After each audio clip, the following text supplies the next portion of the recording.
Now, with this, I finish my little spiel, and I want to introduce Professor Joe Paradiso here. Yes. Who runs the Responsive Environment group here at the MIT Media Lab. And I want you to really pay attention to our keynote speaker here today, Professor Paradiso, as a pluripotent person who crosses field boundaries and does fantastic work. He started off as a physicist, worked at CERN, and created this idea of that the environment itself can be responsive with distributed sensing, and that this can affect how you behave. This can mind your own behavior for information that can affect your behavior directly or via feedback networks. And it augments and mediates perhaps your mood if you can know what the environment is doing. The networking of these sensors is really, truly key. Think about it, how you're sensing in your body. You have olfaction, you have vision, you have other senses. They're all networked together. And from the fusion of this sensory data, you can get a lot more than even if you had more of the same over and over. I consider him to be one of the world's leading perception engineers. It's a new term that we claim to have, at least on Twitter, we're the first ones to ever use it in my group. But perceptual engineering is just that. It's trying to engineer your perception, engineer with your perception, and engineer for your perception.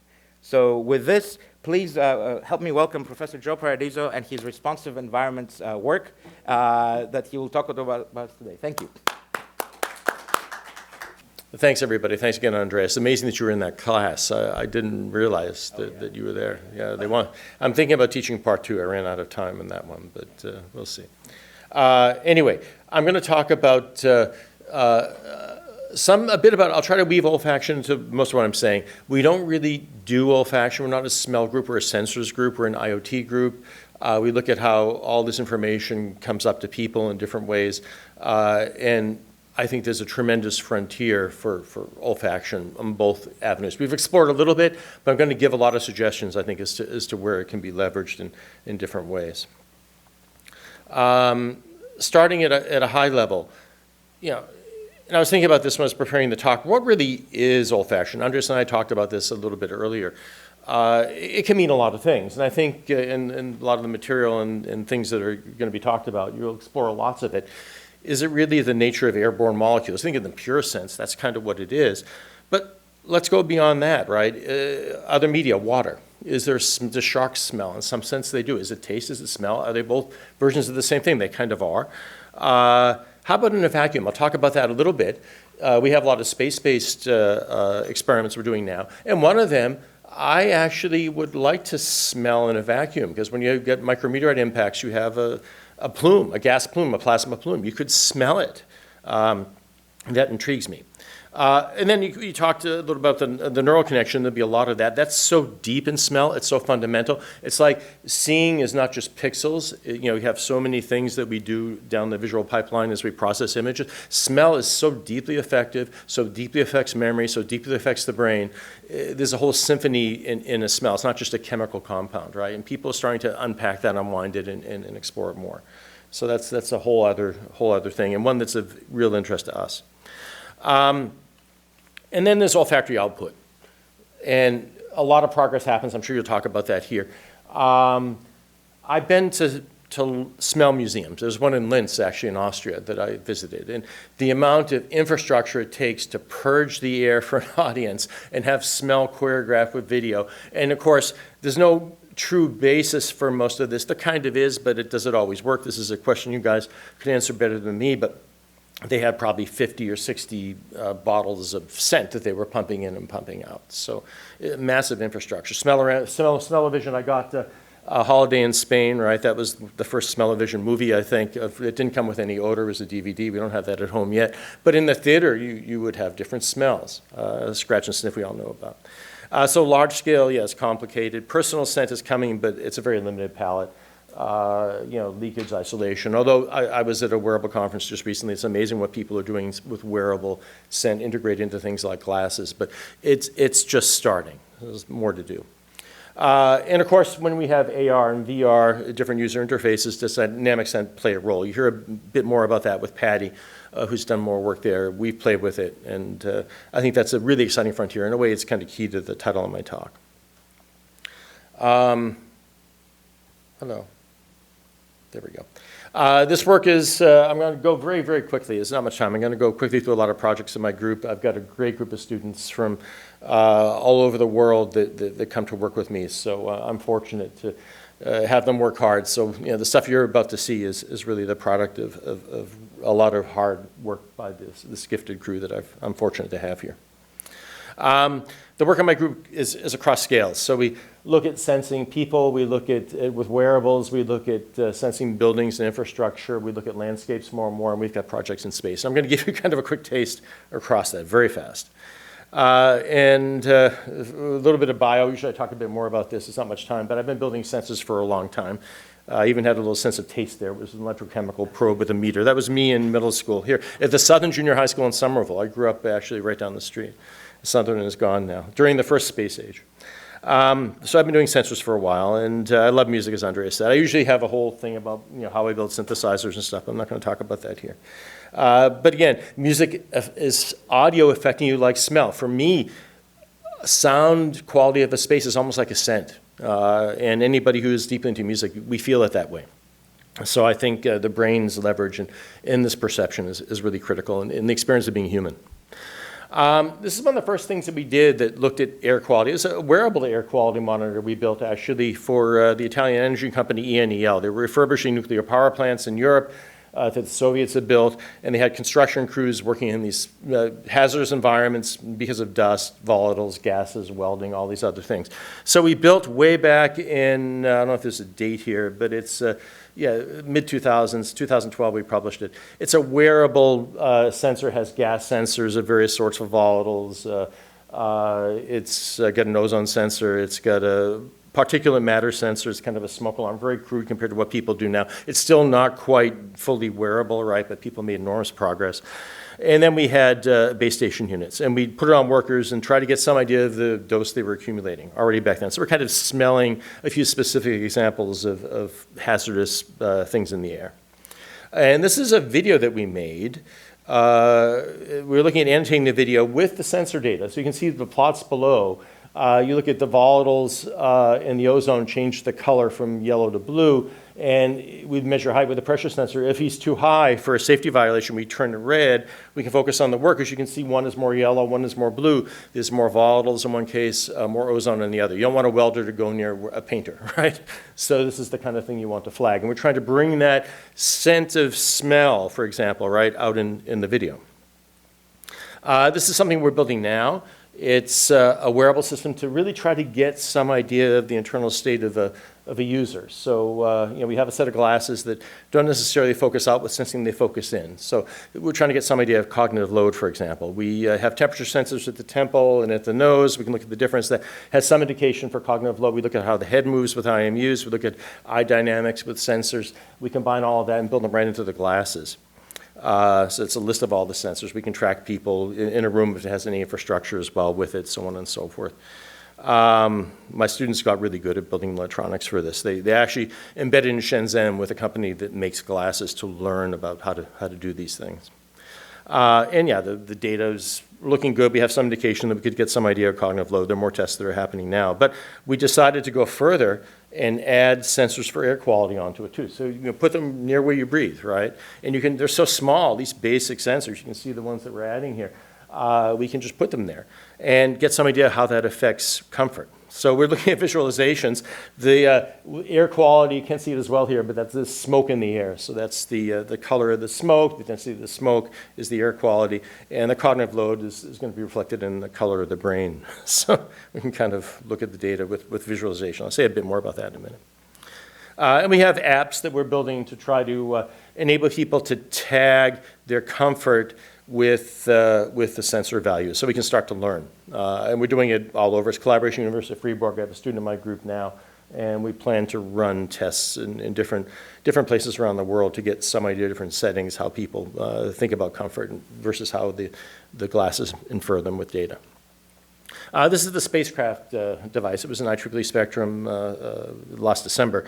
This is Juliana, one of the students in my group. She made what we call space skin by embedding piezoelectric fibers into beta cloth, the cloth that wraps spacecraft for thermal management and for protection, because they're always getting pelted by micrometeorites, right? Space has got many hazards, and that's one of them. Can we measure the impacts? And indeed, turns out we can. She's demonstrated that these fibers, we're using actually fibers, some commercial ones, but also fibers made by Joel Fink's lab here at MIT. He's an expert in putting things into pulled fibers. And yeah, we can measure the impacts, we can characterize the strength of the impacts, so on and so forth, locate it. The question that I ask is, can we determine the nature of what hit you? Right, something about it. So we're looking at plasma discharge because you have a plasma wave. Can you analyze the plasma somehow to get an idea? But heck, there's a plume, right? This thing hits, there's gas that's made. Can you smell it somehow? We were talking at one point about the resistive biosensors. Can you integrate that into a fabric? Would it survive in space? Could it capture enough of the plume and change in a measurable way? So you can say something. Is it metal? Is it paint? Is it some part of an asteroid, a silicate? Even that would be interesting. And can we do it in the fabric? Is there a way to smell somehow out there? And then finally, we also look at putting sensors out into the wild. This is at Tidmarsh, a large cranberry farm in southern Mass. We took over, we built a sensor to measure lots of things. We put it in the ground. Because of the wetlands, it's become a restored wetland, we can measure conductivity, we measure pH now, we measure lots of things, kind of tasting the ground, right, and then other things. We got them all over the place. So we're really looking at what happens to the hydration and to the environment around. That's the deployment of a transect. Again, we go into holes with the sensors. It's very expandable. We can add more or less anything to these. Temperature over a year. This is hydration. You can see the effects of rainfall, so on and so forth. But yeah, can you start thinking about adding other things? Audio, for sure we do. Audio is a little bit like scent. Stuff basically propagates through the air, and you can hear it. You can detect different kinds of wildlife. In the days before eBird, we were doing classification of bird species with the audio there. We can now locate them. This is a day you can see different kinds of animals, birds, frogs, so on and so forth coming in, crickets at different times. This is different species of birds drilling down. This is data, this is stuff we did years ago. And then we can see different species. We have years of data. So this is changes in the populations of geese and chickadees. So you can see something about the dynamics. This is cicadas. So you can see there's a big brood that hatched this year, less the other years. So already audio can tell you a lot. This is scratching the surface of what we can do. But what if you can go deeper, right? See something about the microbial life. And we're talking with my colleague Tom Zimmerman over at IBM Almaden about little microscopes that can basically image microbial life right away. If you can flow through and not biofoul, you could start to do machine recognition on this. But why not do something closer to finding the DNA itself? I think that's the future of environmental sensing. It's not just to measure environmental parameters, but to actually measure the DNA that's coming at you through the air, through the water, and get some idea of what's there. Certainly DARPA gets this very much for hazards, but I think just quantifying any kind of ecosystem, it's going to be important. So one of my students, Devorah Najjar, has been working with the Collins group here to make really DNA sensors. COVID distracted them, so they made an assay for rapid detection directly of COVID. But she's got an electrochemical sensor, and she's talked about making a version, that's renewable, where you can flow through it and look for, in this case, it's SNPs, particular kinds of DNA that could be in the environment to tell you something about what's there. So yeah, can you add scent to Tidmarsh, essentially? I mentioned, for me, sound is like scent. And one of my visitors, actually, is a professor at TU Denmark in acoustics, is come up with ways to characterize acoustic spaces through reverberation, right? That's kind of the scent of a space. He can start backing out architectural parameters from that. It's a frontier, but he's got some great new ideas of how to do that. And then lastly, how do you represent it? How do you tunnel all this information into people? This is another frontier. Indeed, we did a lot of that with projects at Tidmarsh. We had all the sensors, and then Doppelab here in this building. This is kind of digital twin done around 2010, 2014, before we called it that. So you can see the sensors animated in different ways. In the building, you can see Tidmarsh, what happens to the weather changes. The virtual world, the sensor data we show in different ways. So you can get very creative here. I think artists will bring this world of sensing up close to people. We're going to perceive it that way. This is a version of Tidmarsh that was done by a student looking at carbon exchange. So this is looking at what happens in the air. We weren't measuring it, measuring other things. She built a model to infer it, and now you're seeing it as molecules in the air going up or down. So this is yet a way to maybe try to interpret olfaction, right, if we had it. And finally, what about bringing it up close to people? We've done it with audio. We have microphones all over at Tidmarsh. When you're there, we can locate you. We can measure your head direction with a wearable. We can bring the audio into bone conduction. It's an expanded sense. It's like you're enhanced when you have this there, right? You have superpower hearing. You don't want to take it off. Most things I wear, wearables, I want to take them off after a while. This one you don't. You're enhanced. Can we do that with smell? You know, standing here, Andres alluded to that. Can I smell across the room without having to go there? I mean, this is kind of intriguing as we have distributed sensing. We can bring it up to people. Can we actually do it by recreating sense so it's enhanced somehow? And we've looked at it a little bit in trying to bring environments up to people in indoor spaces. This is what we call mediated atmospheres, where we could change the lighting, change the display, change the audio in correspondence to how you react to a room. So the room changes to keep you focused and restored, changes what it shows, changes how it's lit, changes all of that. Of course, could it change its smell? And we did that in this version. It's a portable version. We did with Steelcase, one of our members of the Media Lab. It had a scent display, work with IFF on that, and then of course it could heat you up, cool you down. It could change the display, change the audio, change the lighting, do all of that. And it was portable, so you could move it essentially anywhere you want. So this is kind of a portable station that does have olfactory output, at least basic olfactory output. The only problem with this is that when it was in my lab, we have a rug. It would have different scents it would go through. My lab smelled like a moldy jungle after a while because the floor just absorbs it all, and it takes a while to clear out. So that's the frontier, right? Yeah, can you have a scent to be creative? We talk about bringing it into a cluttered space to get ideas. Can you have smells that encourage creativity? This is kind of intriguing. I'm sure you can. Marvin Minsky's living room, most creative place I know. Idea in every corner. Is there a smell that can bring this back? And this is what I call scalable presence. Taking, as we go more virtual, can we start playing with that knob to be totally immersed, to be peripheral, right? My watch is tied to my doorbell and my Nest system at home. I get things that are alerted haptically. I can see an image. And I can put on VR and be immersed, right? Is there a continuum in between that we can slide? Olfaction could be a big part of that because it's a background scent. It can attract your attention, but it's always there. Audio is a little bit like that too. So can we start bringing those together? And that's what my student Sam is thinking about, combining all of the sensors to make new ones. Can I be tied to an AI intent? Things that don't have any physical counterpart. Can I invent new senses for these kinds of things? And could olfaction be part of it? It's a really deep question. And this is my last slide. I mean, eventually, right, if you look at bringing this information into people, if we have the direct neural connection, that's the frontier, right? We can't think beyond that. That's kind of the singularity in this field. And in this building, as we speak, there are people working on that now for prosthetics, for people that have different kinds of neural damage, to control limbs or to get information into eyes and ears, so on and so forth. It's going to accelerate, it'll expand, we'll get better at it. Not an easy problem, but we're making progress in many, many places. Eventually, this will be an option. We can start tunneling these signals directly into us. Speculative fiction has explored this a lot. What is this world going to be? I think there's plenty to do before we get there, that's for sure. That's where we are now. Are there ways that we can usher a fuller and richer connection to physical reality? Olfaction is a big part of it because that's how we connect to spaces. It's missing in most of this. Can we bring it in an interesting way? What are the interfaces to connect us, and how do they scale between immersion and peripheral? Again, olfaction could be important there. And yeah, where does self-stop and other begin? Once you have this kind of connection, we're seeing it already with the phone at arm's length. We're emerging group mind. My kids are all texting to each other right before they even do anything. They're fundamentally connected. Where's the individual? Where's the group? Can you thrive in both domains at the same time? Get to collective intelligence, as Tom Malone here at MIT calls it, instead of a mob mentality. I think it's intriguing. And talking about social interaction, smell is a big part of it. And I love music, as Andreas mentioned.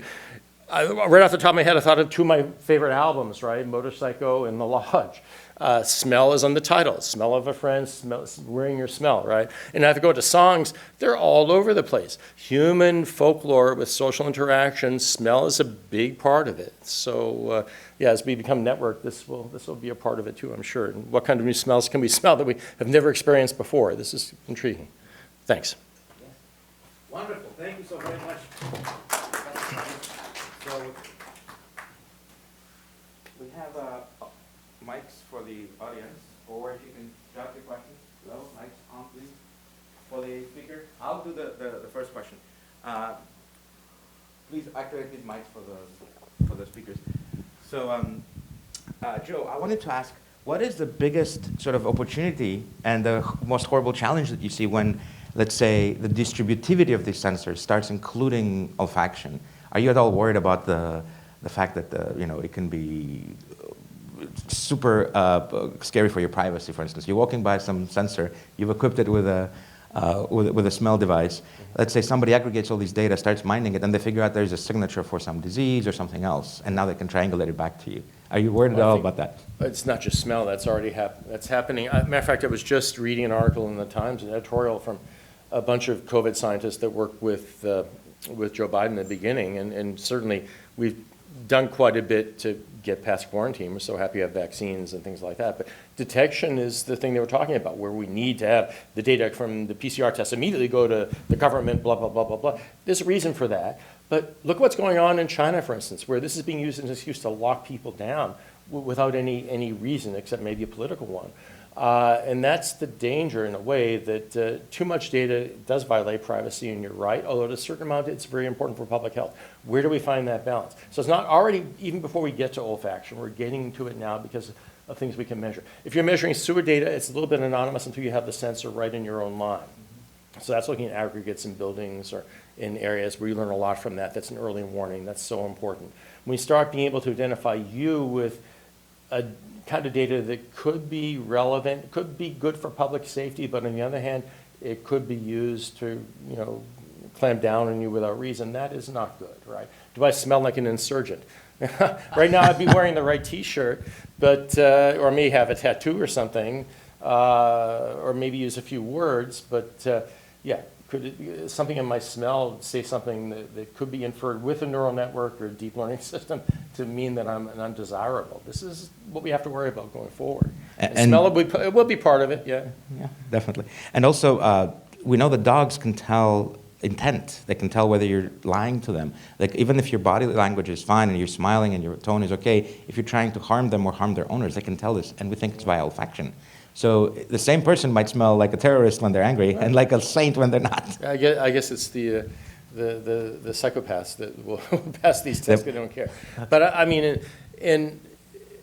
it's sensor fusion too with animals. We have it a bit. It's not just smell, although people are trying to isolate it, but it's also, subtle things about how you move, your voice, stuff like this. Animals just pick up on that really easily. Absolutely. But smell is a big part of it. And yeah, as we start unrolling more intimate details about, about people through smell, we want to protect it like everything else. So I don't think it's another window into this that we have to deal with, and it's important. Yeah, absolutely. Is there someone with a question here? No takers. Anybody from the website? You can, Carolina might be able to read the questions. If people are putting it in the chat, please put your questions in the chat. We don't see them out here. But I had one comment also that Joe mentioned that and this is my first time hearing this, and I'm surprised that I didn't think of it myself, and thank you for putting this in my head. A new sense, rather. You decided to put up all the senses that we have, including some that are not biological, and you challenged all of us, I think, with thinking about creating a new sense. Maybe it's a sensor fusion. Maybe it's an emergent thing that is even more powerful than just one of the most exciting things we're talking about in my group now. I've got a student, Sam Chin, who came in really to think about not so much sensory substitution, but sensory augmentation in different ways. And she lives by it. She's one of these kids that put a magnet in her finger, right? So she can sense ferrous metal, magnetic fields, transformers. There are people that do that. You can do it in a safe way. I'm an electronics hacker, but I wouldn't go that far. But she walks the walk. Yeah, when you put these together, these modalities together. Right now, we don't have the neural connection, but we can, certainly play with different modalities and combining them.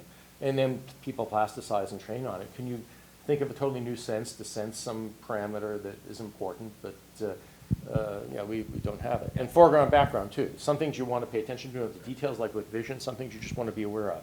And can you move it back and forth? The awareness and the habituation. Oh yes, there's Carolina has a question from the web or from yourself? From myself. Okay, good. Okay, this is, hi. This is not necessarily super olfaction related, but I was interested by this term responsive engineer that Andreas mentioned, that you are being named by Andreas and responsive engineer. Perception, oh sorry, perception engineer. So how would you describe the ethics of this profession? It's not a profession, but Why? Ethics, because I feel it's a lot related to environment and creating this conversation, interactive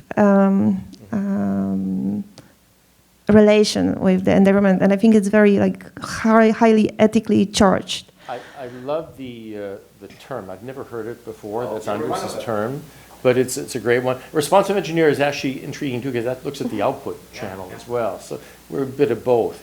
And as this stuff becomes more mainstream, more important going forward, ethics are always going to be a part of it. I think one of the big things that we see is try to make interfaces that enhance rather than detract, right? So you look at what's happened with social media, this tremendous amount of information that's available to everybody, and just navigating it is tough. And AIs tend to pull us down rat holes and are prejudiced by default, so on and so forth. And they don't necessarily lead us to be better than we are. And we're realizing that now. We're trying to do it in ways that are good. And I think with this kind of augmentation, lift people up with it. Don't try to sink them down. Don't become less than human. Try to see if you can think of something that we could get to that's great. And okay, that's vague, but that's really what I would like to do. Then you get to the haves and have-nots, right? There's a certain group of people that have this sensory enhancement, so they can do more, they're more connected. There are other people that don't have it. This is a big issue too. This is a huge issue once it even becomes maybe genetic, or we start modifying the body, and you have an elite that do this. Joe Paradiso talks about this a lot, so on and so forth. That's concerning in general, right? But I think the trickle down, at least with electronics, is pretty fast. You're talking about 5-10 years, you get the stuff pretty much to everybody. Mobile phones are the greatest example. It'll be wearable soon. So we won't be the only ones in the privileged countries to have it necessarily. It's going to find a way. But 5-10 years now is a lot of time because it's moving so fast. See, I can keep giving you answers and questioning them myself. It's always hard to answer that question. But I think the goal is to try to lift people up. And for instance, our wearable hearing, to be augmented that way was special. It was unique. It was different. It was something that felt good about it. So I feel better about that than doing something that just diminishes you.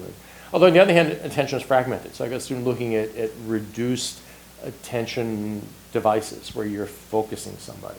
But that leads to manipulation because you can propaganda. So I can talk everywhere about a solution. Oh no, it doesn't work.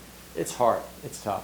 But I'm an optimist in the end. I think there's just so much opportunity that we'll find a way through.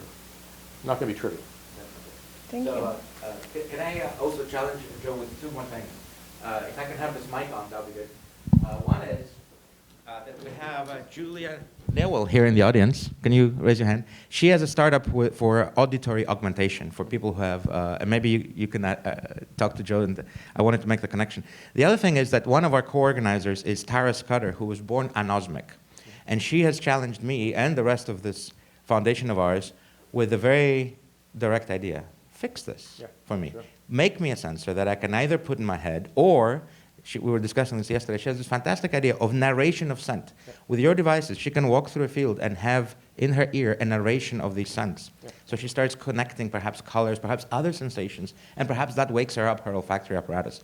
The brain plasticity that we've seen with people who go blind or go anosmic halfway through their lives, that they've experienced that scent before, has shown us that the brain tends to overtake that real estate that is not being fed a signal and use it for something else. Yep. Now we're just discovering what Tara's superpowers are, and we figured that she has a very good sense of taste.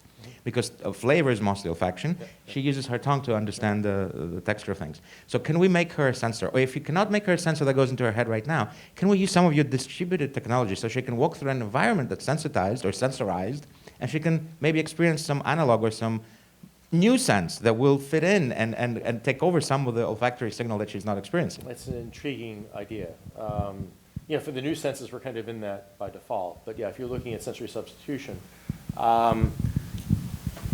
you didn't hear it because there was no audio here, but the Tib Marsh stuff has music. You've heard it before. Has music there. So we built a framework to take the sensor data and turn it into music. We have 3 or 4 different mappings. We made a framework, had different composers offer on top of it. But I think that could be one avenue too, where I mentioned the neural pathways between hearing and smell, they're both very deep.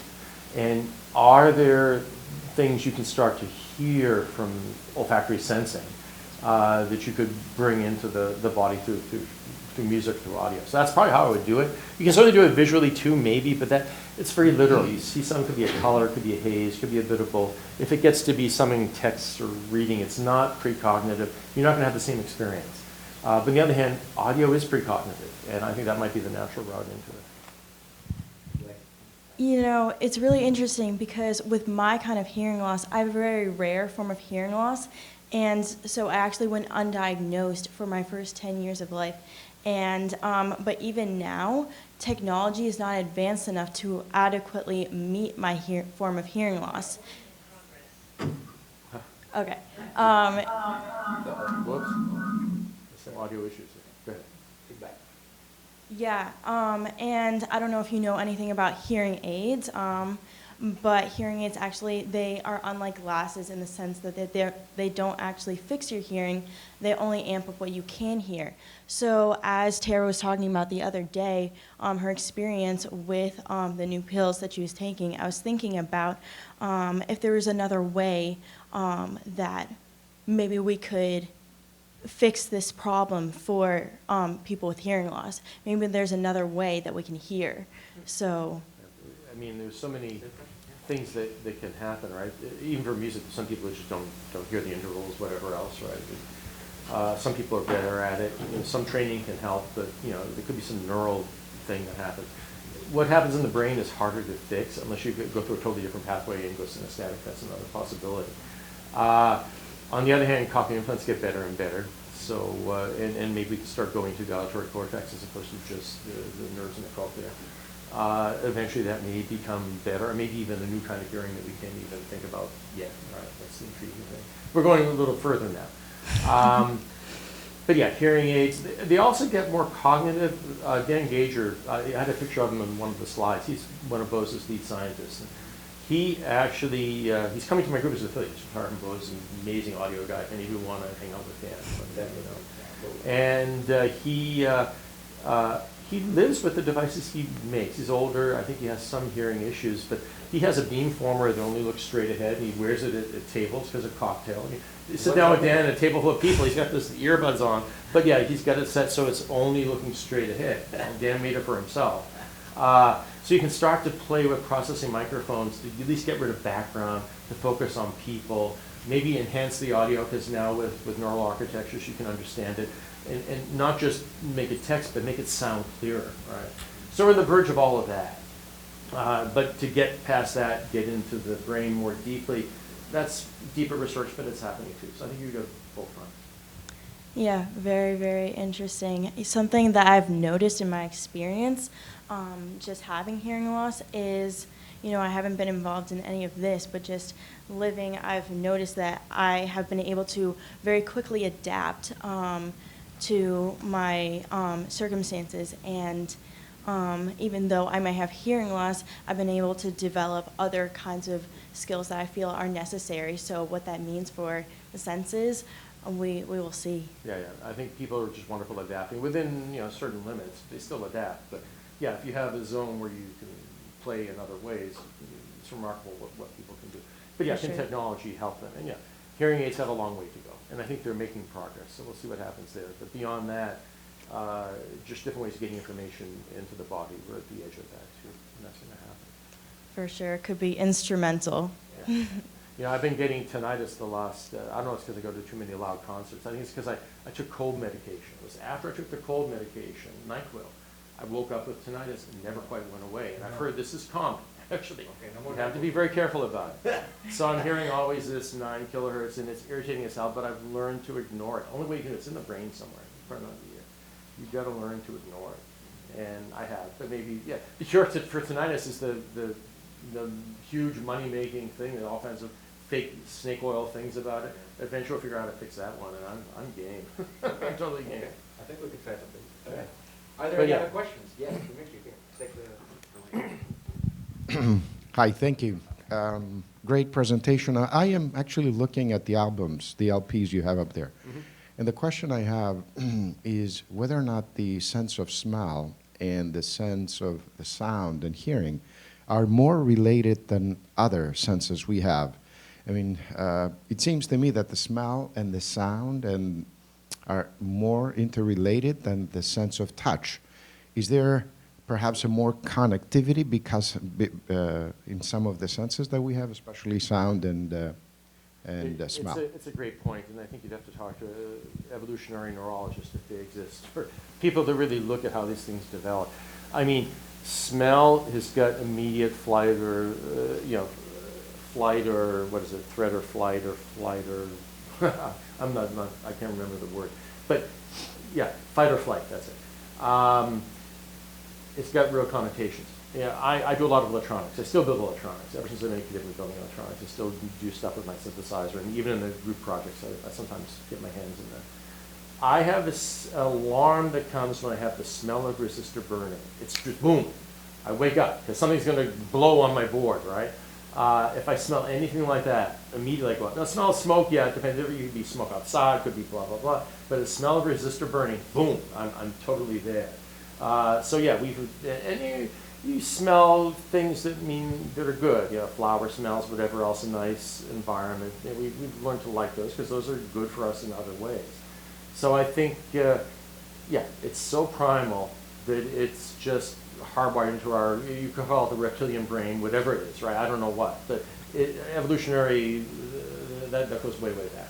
And I think audio too. These are both remote senses, where we're sensing things that aren't here. Touch is tactile. By the time you get touch, something is right there. And that certainly is a very developed sense. We're just trying to understand how we can start to leverage that in other ways. But yeah, the threat is already there, right? If you bump into something, definitely you move. But otherwise, the reactions are very varied. But smell is an immediate reaction. Hearing, we have another project in my group, Cognitive Audio, where we train devices to hear like people do, to react to sounds like people do. So you have people classify lots of sounds, did deep learning on them. Then we can play the sound, or just play any audio. You can start to see the things it picks out, or the things people pay attention to. So yeah, you have a siren, you have a baby crying, you have someone yelling. We're definitely trained for that. There are other things too that just attract our attention naturally. I see my cats, right? There are certain sounds that don't fit in right away. It comes there, boom, perks up their ears. Because it's important to them. It means something that could relate to survival or opportunity or whatever else. It could be someone coming home. And it's something that's not immediate, it's distant. Can I ask a follow-up question? Because you talked about going to concerts, and I play music as well, so I love to go to concerts. Yeah. Does your sense of smell become a little more acute when you are in a loud sort of concert environment? It actually normally goes the other way. That's why really bad restaurants have loud music. When you have a lot of stimulation in your ears, your bass and node actually lower their activity. Right? So that if you notice this, if you're trying something new, a new food, for instance, notice this yourself. If you're trying to, you want quiet, you want to concentrate, and that means lower the node. It's a well-known trick. If your food sucks, after the music, then people can't tell. Huh. Yeah, I mean, this concert was in the middle. The last concert I went to was actually this band in the Middle East, a loud French psychedelic rock band. Too loud, way too loud. Yeah. But I smell old beer at these places, which is not my favorite smell. So you either smell other people or you smell old beer. But damn it, during quarantine, I missed it. I missed it. It's not the same to see it on your TV. And yeah, people do food symphonies. You know about this, I'm sure, where you take music, choreograph it to a meal, even have compositions built for certain meals. I have some friends at Berkeley that played around with it years ago. But yeah, it's another frontier. What I want to do is have a microphone in the stomach to get the gastric sounds, map that to beautiful music. So as you're eating, the natural progression of the food becomes something wonderful to hear, not just, gurgling tummies. I may consider that reference for my next mood problem next year. So we have a question from online. Oh, you have a question? You gonna read it? I'm going to read from the We have chat. some So questions from online.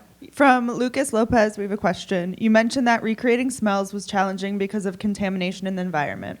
What is your view of recreating smell perception as stimulating directly the nervous system? Yeah, it's kind of what I talked about. Eventually, that's how it's going to be done when we master all of this. I don't know how many decades in the future this is. We talk about people that lack smell. This could be a way around it too, but of course it requires intervention. I know little about it. I don't know how easy it is to wire up to the receptors, to wire into the olfaction bulbs or whatever parts of the brain are relevant. But yeah, I'm sure it's a frontier. People may have even tried it. You guys in the audience know more than me. But yeah, it's obviously something that would happen eventually. I just don't know how far it is. What does that process look like? Like, what does that mean exactly? What process? You mean wiring to the... Yeah, stimulating it I directly. don't know. What does that look If like? you do it to the ear, you can wire up to the cochlea. If you do it to the eyes, you have to go to the retina or the V1 cortex. If you do it for smell, where do you go? I don't really know. Some of you would know better than me. Some of the speakers would probably be able to answer that one better. I don't know if anybody that's had an olfactory prosthetic. I haven't even heard the term, but it might exist. It's intriguing. Yeah, or like a smell aid kind of thing. Yeah. Or like a smell aid. Yeah. Yeah, the same. An amplifier you can maybe do with a wearable somehow. But yeah, if you get into the nerves, you can do anything.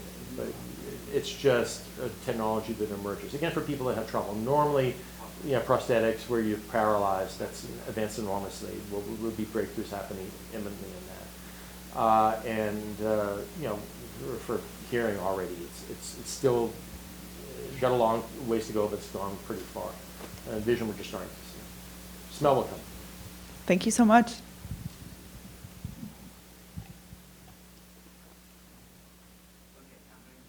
Okay.